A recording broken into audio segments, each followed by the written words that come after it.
Monsieur! Oui, Christophe. Les Jeux Olympiques sont à Paris en 2024.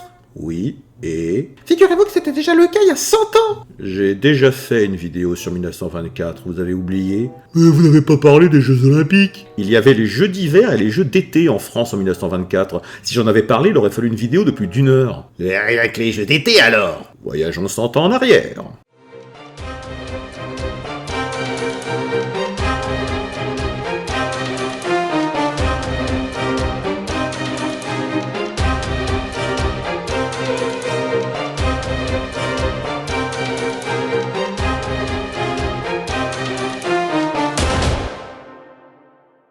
Bonjour chers élèves, je suis le comte de Noiles et dans ma vidéo de l'année 1924, je vous avais dit que je gardais les Jeux Olympiques d'été pour une prochaine vidéo.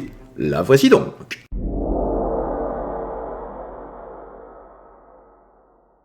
Les Jeux Olympiques d'été de Paris 1924 ont eu lieu du 5 au 27 juillet, même si techniquement certaines épreuves sportives avaient commencé dès le mois de mai, comme le rugby. Oui, le rugby comme discipline olympique, mais nous reviendrons plus tard sur les épreuves. 44 nations ont concouru à ces Jeux Olympiques, dont 27 pays européens. Mais une absence est fort remarquée, celle de l'Allemagne. 1924, c'est aussi les 10 ans du début de la Première Guerre mondiale, et des athlètes allemands, probablement tous d'anciens combattants, qui viendraient à Paris. Oh oui, oui.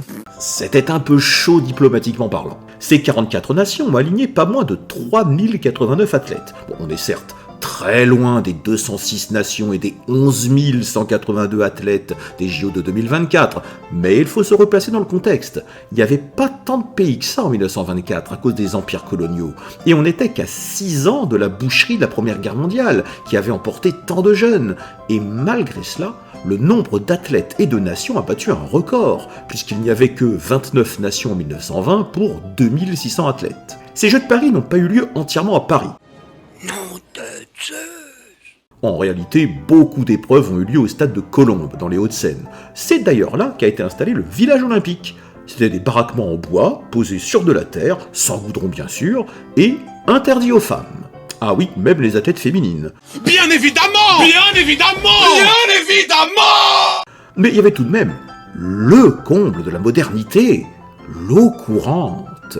Le 5 juillet, au stade de Colombes, le président de la République française, fraîchement élu il y a 3 semaines, Gaston Doumergue, proclama le début des 8e Olympiades devant 45 000 personnes et 700 journalistes. Pour la première fois, les JO vont être commentés en direct à la radio. Les 30 chanteurs des Creek Six, fondés à Tourcoing en 1852, chantèrent. C'était la mode à l'époque. Le serment olympique fut prononcé par l'athlète français Géo André, spécialiste de la hauteur, du 110 mètres haies et du 400 mètres haies. Pour la première fois, la devise des Jeux, plus vite, plus haut, plus fort en latin, est prononcée. Le baron Pierre de Coubertin assiste à ce qui fut sa dernière Olympiade en tant que président du CIO, pendant que le drapeau olympique est levé pour la 2e fois, la première fois ayant été 1920. Oh non, pas de flamme olympique, et encore moins de relais de flammes venant d'Olympie. Il faudra attendre 1928 pour l'une et 1936 pour l'autre.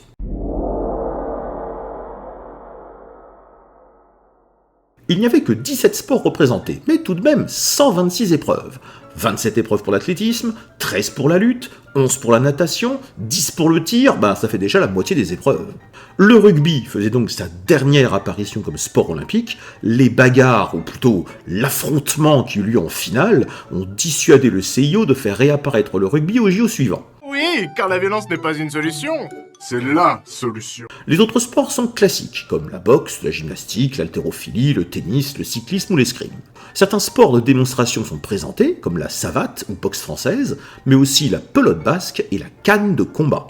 Beaucoup plus surprenant, du 15 mars au 15 avril avaient lieu des concours d'art. Merci messieurs, c'était très bien. C'était très bien. Dans le cadre des Jeux Olympiques, comme en 1912 et en 1920. Littérature, sculpture, peinture, architecture et musique. Certaines médailles ne furent d'ailleurs pas attribuées, comme en musique. Enfin, c'est de la bouillie tout ça. C'était pas mauvais, c'était très mauvais. Voilà, exactement. Alors reprenons. Quelle était la place des femmes ? Parlons-en. Elles étaient exclues de beaucoup de sports. En fait, elles ne pouvaient concourir que dans 4 sports. La natation, avec 5 épreuves, le plongeon, avec 2 épreuves, le tennis, avec 3 épreuves, le simple, le double et une épreuve mixte, et enfin l'escrime, mais uniquement le fleuret individuel. Et c'est tout. David Koutenov. On compta tout de même 135 sportives, soit 2 fois plus qu'en 1920. L'olympisme au féminin est toujours balbutiant, mais il se développe. Bien évidemment, des records furent battus, des athlètes distinguèrent et devinrent des héros nationaux, voire internationaux. Je ne peux pas parler de tous, mais j'ai effectué un top 10 des principaux athlètes de 1924.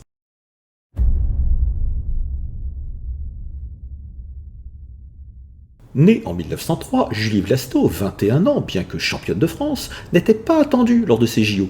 Les Français attendaient plutôt la divine Suzanne Lenglen, la double championne olympique de 1920. Mais cette championne est victime d'une jaunisse, ce qui l'avait empêchée de concourir au championnat de France et qui l'a fait déclarer forfait au deuxième tour du simple dame. Oh, ça... Allons, je suis une malade. Non, pas malade. Julie Vlasto réussit à se hisser en finale, devenant vice-championne olympique du simple.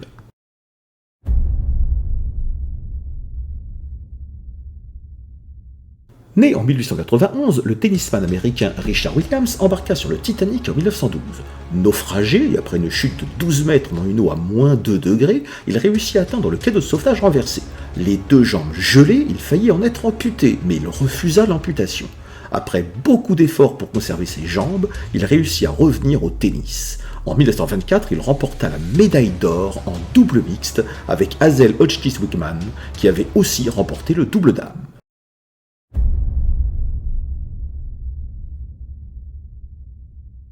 Né en 1903, l'Américain DeHart Hubbard était le champion des États-Unis de saut en longueur du triple saut. Arrivé aux Jeux Olympiques de 1924, il ravit la médaille d'or au saut en longueur au recordman du monde en titre, Edward Gordon, avec un saut à 7,44 m. Il devint le premier Afro-Américain à remporter un titre olympique, et il battit le record du monde de la longueur l'année suivante.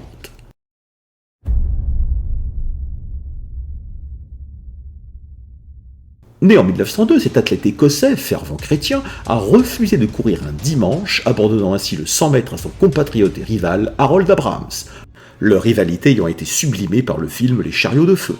Liddell s'aligna sur le 200 mètres où il gagna la médaille de bronze, et surtout, il courut la finale du 400 mètres qu'il domina, obtenant la médaille d'or ainsi qu'un record du monde en 47 secondes et 6 dixièmes.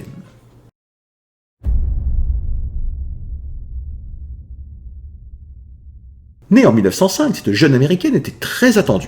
En 1923, elle avait battu 7 records mondiaux. Aux Jeux Olympiques, elle remporta la médaille d'or en relais 400 mètres nage libre et fut double médaillée de bronze aux 100 mètres et 400 mètres nage libre. Elle a fini déçue de ne pas avoir de titre individuel, mais elle ramena quand même 3 médailles.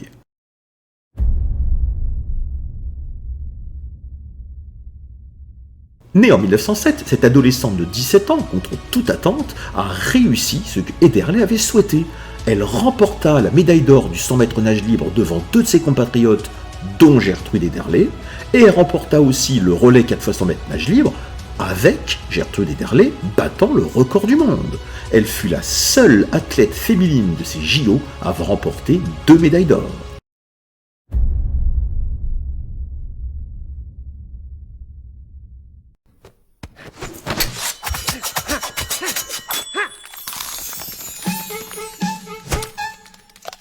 Né en 1888, le français Roger Ducret était quasi imbattable à l'escrime. D'abord, il remporta la médaille d'or du fleuret individuel contre son compatriote et partenaire, le français Philippe Cattiot, multimédaillé lui aussi. Ces deux-là remportèrent ensuite la médaille d'or au fleuret par équipe. Pour les épreuves de sabre, Roger Ducret remporta une nouvelle fois l'or par équipe. Et l'argent au sabre individuel avant d'obtenir une autre médaille d'argent à l'épée.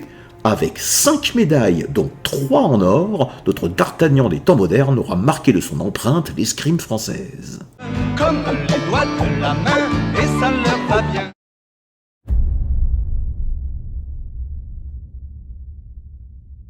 Né en 1896 en Finlande, Ville Ritola est un géant du fond et du demi-fond. Il remporta d'abord la médaille d'or du 10 000 mètres le 6 juillet. Le lendemain, il se qualifia pour la finale du 3000 mètres steeple. Le lendemain, il se qualifia pour le 5000 mètres. Le lendemain, il remporta la médaille d'or du 3000 mètres steeple et du 3000 mètres par équipe. Et le lendemain encore, il remporta la médaille d'argent du 5000 mètres. Et c'est pas fini. Le 12 juillet, Villeritola participa à l'épreuve de cross individuelle de 10 km et remporta l'argent ainsi que l'or par équipe, ce qui lui fit quand même un palmarès de 4 médailles d'or et 2 médailles d'argent. Putain, il est fort ce con. Et pourtant, il n'est que le 3e de mon classement. Qui donc a pu briller encore plus?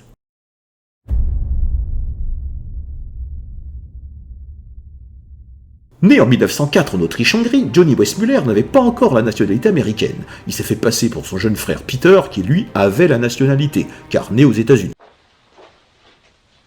Et mentir. Vous savez mentir? Il était pourtant déjà connu pour avoir battu le record du monde du 100 mètres nage libre, étant le premier athlète à être descendu en dessous de la minute. À l'âge de 20 ans, le beau et musculeux Weissmuller attirait les foules, et pour cause. En 3 jours, il s'octroya 4 médailles.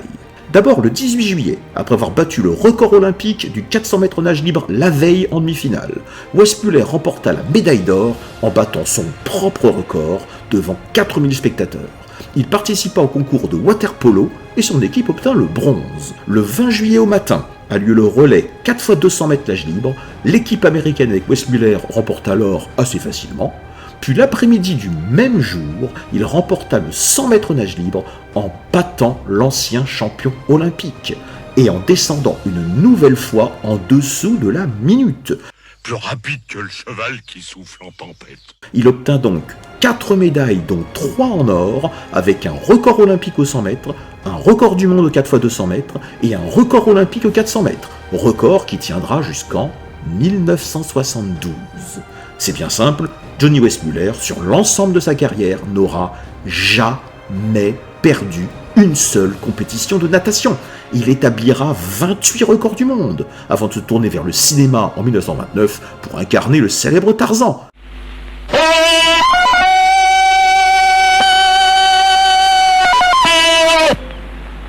Et pourtant, il n'est que deuxième. Le premier, c'est lui.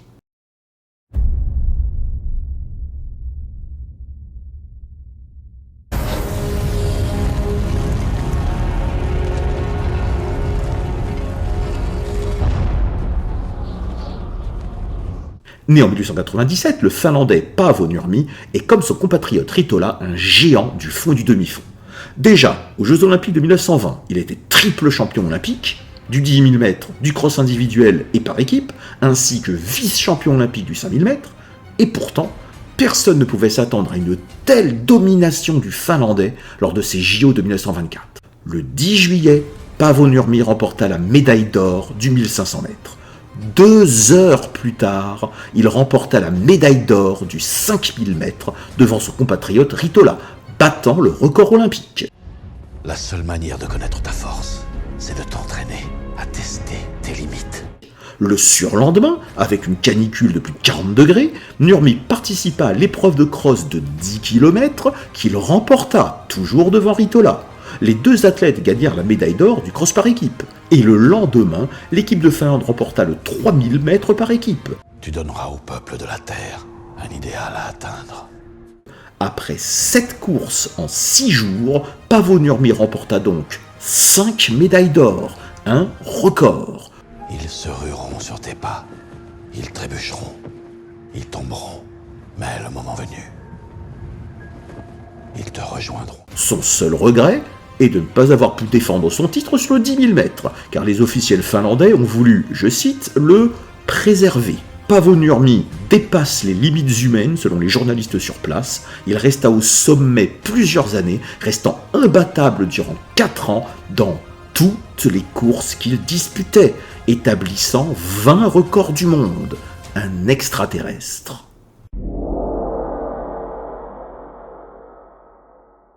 Les États-Unis furent la nation la plus médaillée avec 99 médailles, dont 45 en or, suivi de la Finlande avec 37 médailles, dont 14 en or, et la France avec 38 médailles, dont 13 en or. Le 27 juillet eut lieu la cérémonie de clôture, où, pour la première fois, on afficha 3 drapeaux. Le drapeau du pays hôte, le drapeau olympique, et celui du futur pays organisateur, en l'occurrence les Pays-Bas, puisque les Jeux de 1928 eurent lieu à Amsterdam. Bien entendu, je n'ai pas pu parler de tous les exploits et athlètes de ces Olympiades, et les Jeux Olympiques de 1928 ont aussi apporté son lot d'exploits et de héros, mais ceci est une autre histoire.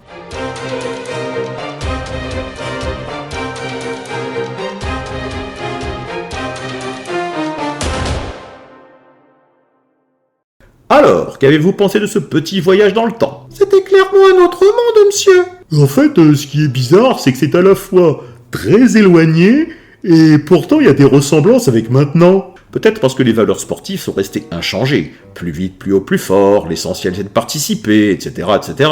Et quand on a des mauvaises notes, on peut vous dire que l'important c'est de participer? Là non. Oh. Sitius altius fortius, communitaire.